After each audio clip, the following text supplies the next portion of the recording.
Hi guys, welcome to the session. This is Rashekar from St. Peter's Engineering College. Today our topic is about the data reduction and strategies.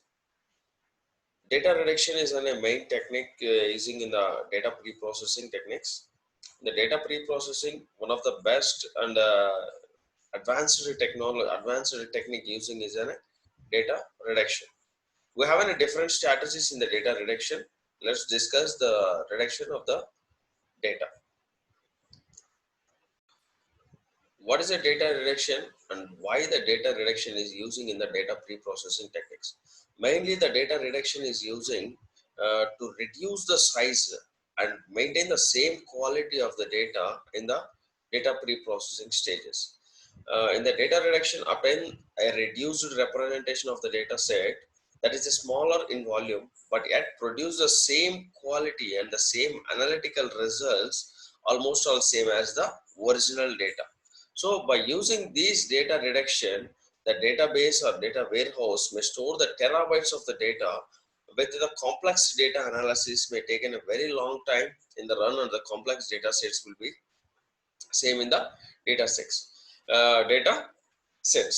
In the data reduction strategies, we have three majorly data reduction strategies are there. Those three are the dimensionality reduction, numerosity reduction, and data compression. These three are the major strategies in the data reduction. Let us discuss each separately with a very clearly. And in this data reduction,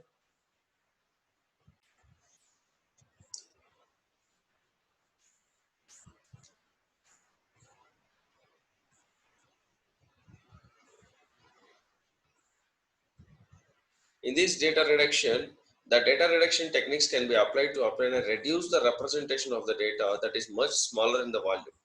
Here we have a data cube aggregations are there.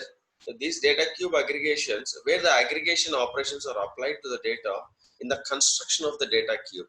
If you want to construct a data cube, you can have to use the data cube aggregations. So with these aggregation operations, you can apply the data can be constructed in a data cube manners. The next one is the attribute subset selections. These attribute subset selections are the where an irrelevant or weakly relevant or redundant attributes or dimensional may be detected and removed by using these attribute subset selections. In these attribute subset selections, we are removing the unwanted data or irrelevant data from the attributes. The next one is the dimensionality reduction. Majorly, these dimensionality reductions are encoding mechanisms are used to reduce the data or set as a data set as a data. In these dimensionality reductions, we are using a wavelet transforms, principal component analysis, that is a PCA, and the future subset selections with a future creations. These three are the majorly using in the dimensionality reductions, which removes the unimportant attributes and which removes the unimportant content in that particular data sets. The next one is the numerosity reductions. It is so simply call it as a data reduction. Majorly, the data reductions will be depends on this in this numerosity reductions. It gives a regression on a log linear models with histograms on the clustering and the sampling techniques on the data cube aggregations, so majorly using in the reduction part. And the next one is the data compression or the data discretion or the concept hierarchy generations, where the raw data values of the attributes are replaced by the ranges or higher conceptual values will be there in the discretion techniques. The data discretization is a form of a numerosity reduction that is very useful for the automatic generation of the concept hierarchies, and the discretization and the concept hierarchy generations are powerful tools for the data mining, in that they allow the mining of the data in a multiple levels of the subscriptions. So here we are using a multiple data of the multiple levels of the abstraction technologies, abstracting techniques, where we can defer the description of the defer the discussions or the discretization of the concepts of the hierarchy generations to which devotes the entirely of the overall sections. Majorly, these discretization will be used in the data values for the attribute process.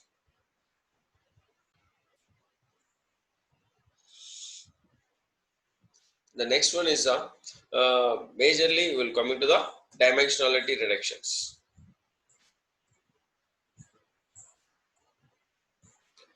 In these dimensionality reductions, it's considered a course of the dimensionality reduction, and dimensionality reduction techniques. The course of the dimensionality is when the dimensionality increases, the data becomes the increasing spaces of the data. The density and the distance between the points, which is critical to clustering, outlier analysis become a less in the meaningful. So when you are increasing or when you are decreasing any volume of that particular data, automatically the quality of the data or the value of the data will be decreased. By using this data reduction within a dimensionality reduction, will reduce the data volume but not the value of the data. So the possible combinations of the subspaces will be grow exponentially, and it can be maintained by using the course of the dimensionality. Here we are using and here we are avoiding the few circumstances. Those are the avoiding the curves of the dimensionality, help to eliminate the irrelevant features and reduce the noise of the data. And here we are using the reduce the time and space required in the data mining, where the time, if you are reducing the time, automatically the space required on the data mining will also be reduced, and allow the easier visualizations. The visualizations will be referred like as bar graphs or histograms or any other graphical representation will be used for the visualizations. If you see with that visualization, automatically the data will represent, the data will shows the very clearly where the volume or where the size of that particular data will be maintained the same accuracy and maintain the same volume of the data. To reduce or to use these types of techniques, the dimensionality reduction, we have three techniques are there. Those are the Wavelet transforms and principal component analysis and the supervised and non-linear techniques. With these techniques, we can easily process the data cube aggregations with the differentiations of the volumes. For example, if you taken a quality or a sales table of the quarter sales and the annual sales, the data also will refer within the same as it is in the all electronics of the data. Like this, the mapping data within a new space. Here we have a Fourier transforms on the wavelet transforms.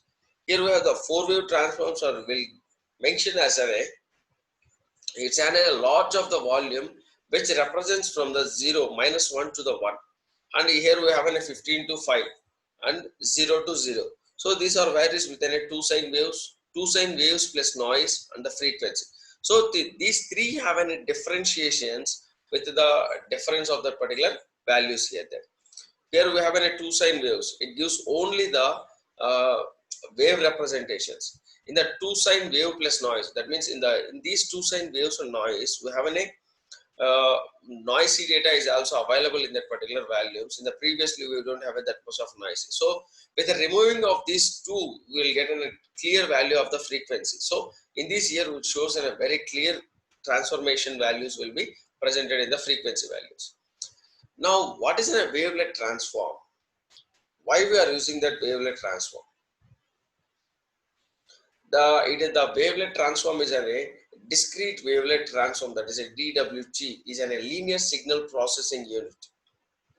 It's a linear signal processing techniques.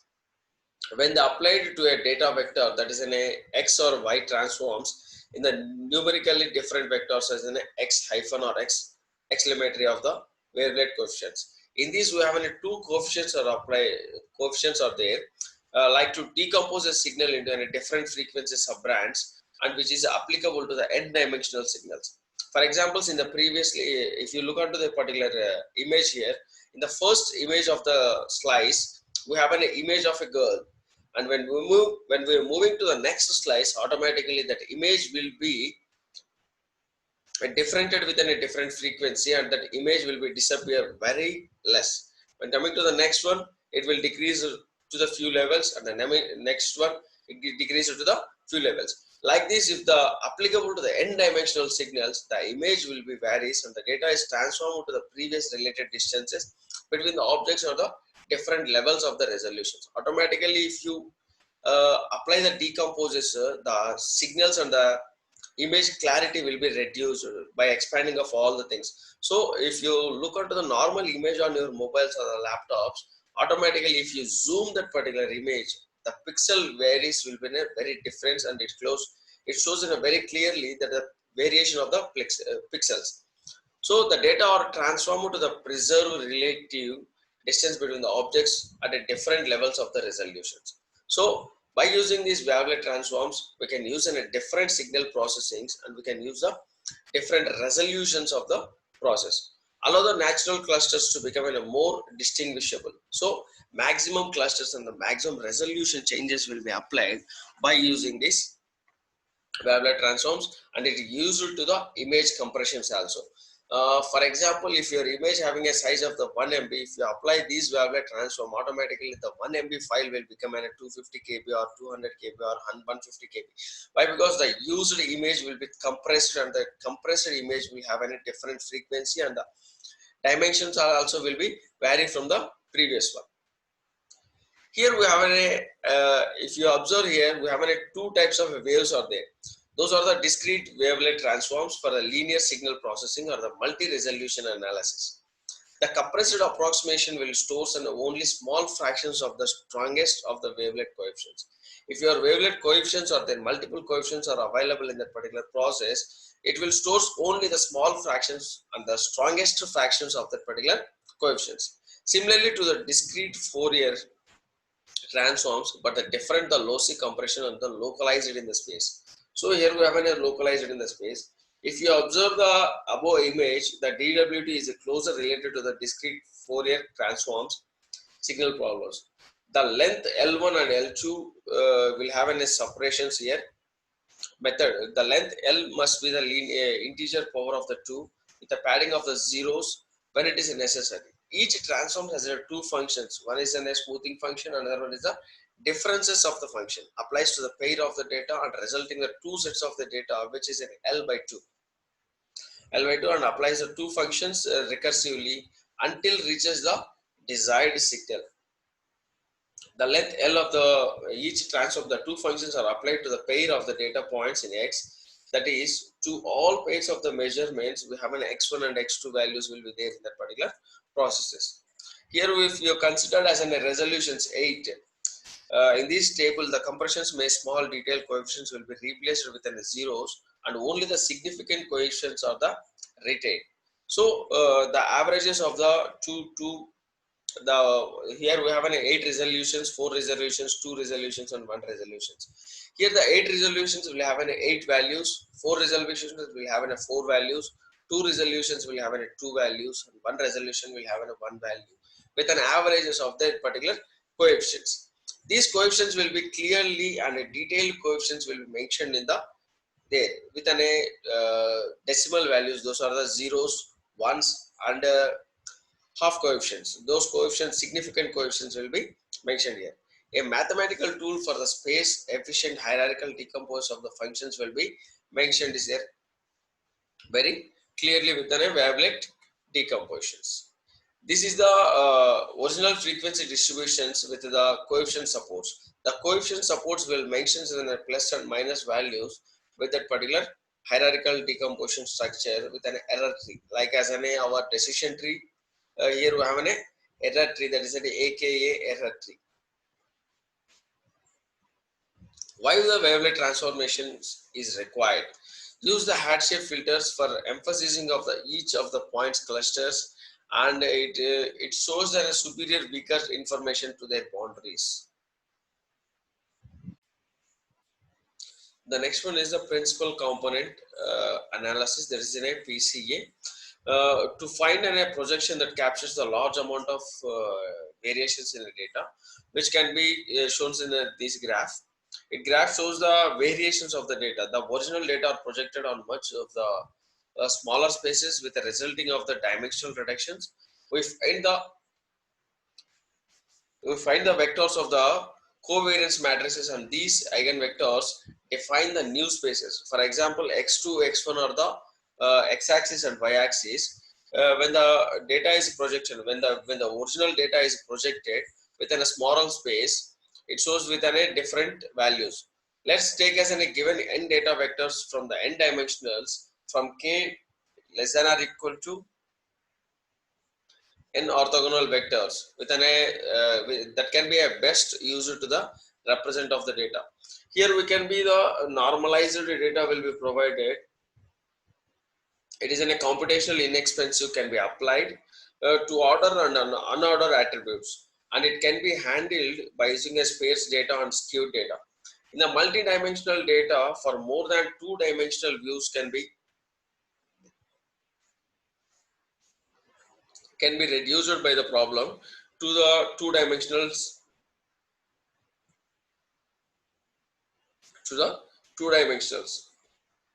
and can be handled by the reducing the problems on the two dimensions. For example, principal components may be used in the inputs within a multiple regression and a cluster analysis. With these cluster analysis in comparisons, when the comparisons was been occurred, when the comparisons with the wavelet transformation, the PCA tends to a better handling spares of the data, whereas a wavelet transforms are more suitable for the data within a high dimensionalities. So here the high dimensionality values will be represented within a differentiations, and here we have an attribute subset selections also there. In this attribute subset selection, it is another way to reduce the dimensionality of the data, where the redundant attributes and irrelevant attributes will be there. For example, in the redundant attributes, the duplication of the information contained in one or more other than attributes. Example, purchasing the price of the product and amount of the sales paid.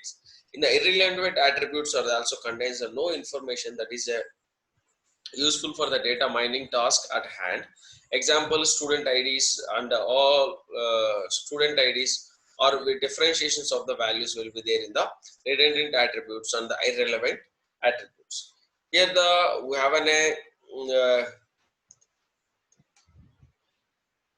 we have a possibility attribute combinations of there in the D attribute sections, where the step-by-step process will be mentioned in the attribute elimination process.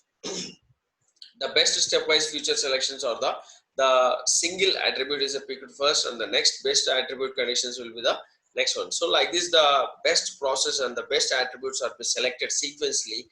Then it moves to the repeated the elimination on things. Finally, the repeatedly eliminated the worst attributes, and it can be removed from this selection process. By using these optimal branch and bounds will be there to use the attribute elimination and the backtracking of this selection processes. And here we have a future generations also there for this attribute creation to create a new attribute that can be capture the important information in the data set more effectively than an original ones. So in the previously,